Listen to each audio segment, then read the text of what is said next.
আসসালামু আলাইকুম সম্মানিত দর্শক, সবাই নিশ্চয়ই ভালো আছেন। আলহামদুলিল্লাহ ভালো আছি। এই যে বাইরে একটু শব্দ পেলে আমি খুলি, মনে হচ্ছে যে আমার দরজায় বা কোনো একটা শব্দ পেলে চোখ কান খোলা রেখে চলতে হয়, কারণ সচেতন শিক্ষিত নাগরিক সবসময় আশপাশে কি হচ্ছে বা কে এলো অপরিচিত কখন কি হয় বলা যায় না। আজকাল মানুষ চেনা খুবই দায়। আর এই যে স্যান্ডেলিনা সাবান আর হ্যান্ড ওয়াশ এনেছি, আর মেরিল সাবান এনেছি। হ্যান্ড ওয়াশটাও আমি এনেছি সেপনিল। আমি সেপনিলটাই ব্যবহার করি সব সময় আর কি। আমার ভালো লাগে বাজারগুলো আপনাদের সাথে শেয়ার না করলে আমি একদমই ভালো লাগে না। ফ্রেশ টিস্যু, যেহেতু আমি দেশি জিনিস বেশি ব্যবহার করি, আর জেটটা এনেছি।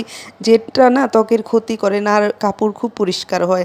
সাথে একটু লবণ দিয়ে নেবেন, দেখবেন কাপড় অনেক চকচক করে এবং পরিষ্কার হয় মানে লবণ দিয়ে নিলে।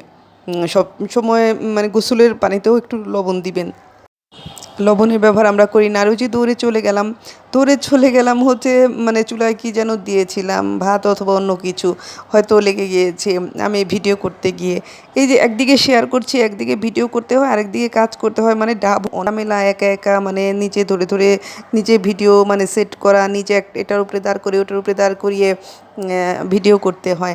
হ্যাঁ, আমি আর একটু বাতাসে, খুব বাতাস আসে, দরজাটা খুলে দিলাম, খুব আরামে মানে কাজ করা যায়। আর তালের আঁঠি এগুলো আনছি, তালের শ্বাস আর কি। আমি গিয়েছিলাম 11টা দিয়েছে 100 টাকার, 11টা তালের শ্বাস আর কি। আমি মানে কি এই যে মুড়ি, হাতে ভাজা মোটা মুড়িটা আনছি, দেশি মুড়ি। আর এই যে মানে তির আটা আমি খুবই পছন্দ করি। আর হচ্ছে এটা আমার প্রিয় ক্লেমন অথবা মোজো। আমি সবসময় বলি আমাকে দেশীয় জিনিস দেন। মাশাআল্লাহ, আপনাদের সাথে শেয়ার করলাম। সবাই দোয়া করবেন, সবাই ভালোভাবে বাজার করেন।